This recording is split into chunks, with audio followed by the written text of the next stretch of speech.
Pito ang arestado sa magkakahiwalay na buy-bust operation sa Quezon City. Mahigit 100,000 pisong halaga ng shabu ang nakuha ng mga otoridad. Ang mainit na balita hatid ni Cecil Villarosa. Matapos ang isang taong pagmamanman, nahulog din sa kamay ng mga otoridad si Christian Jimeno at dalawa pa niyang kasama sa buy-bust operation kagabi sa barangay Pasong Tamo, Quezon City. Bukod kay Jimeno, arestado rin sina Ronald Condeno at John Edward Remolyo alias Mokong na pawang nasa drug watch list ng QCPD Station 3. Ang tatlo, pare-pareho umanong nakuhanan ng 11 sachet ng ininalang shabu. Nang tanungin, umamin ang tatlo na gumagamit ng droga pero itinangging sa kanila nakuha ang mga nasamsam na kontrabando.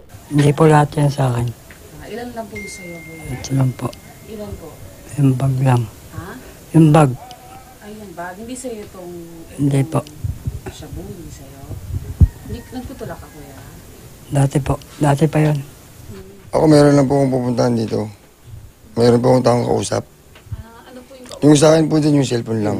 Kinagkapan lang ako. So, wala namang ano eh. Wala namang akong dala nun eh. Kasi matagal na akong tumigil sa ganyan eh. Nung paghuli ng amo ko.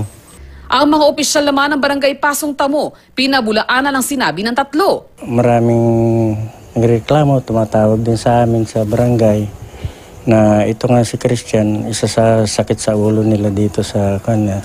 Tatakot yung mga kapitbahay, itong mga nakapaligid sa kanila.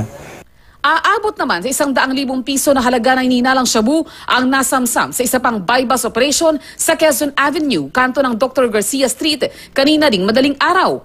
Ang target na si Roger Zarate, nasa drug watch list ng Barangay Rojas sa Quezon City. Namomonitor natin dito sa mga nagpo-post dyan sa Rojas, sa Barangay Rojas. Pagka kumukuha sa mga source yan, ito yung dalawang mag-asawa at dito siya pinagalingan ng droga.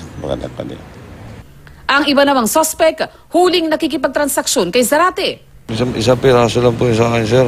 Isang peraso lang? Oo, sir. Pero gumagamit ka, kuya? Opo. Hindi sa'yo itong mga shabu na tate? Hindi po. Duman lang ako, tapos bigla lang akong inablot nila eh. Bakit ka nandito sa area na? Namasal ako. Maharap ang mga suspect sa reklamong paglabag sa Comprehensive Dangerous Drugs Act. Cecil Villarosa, GMA News.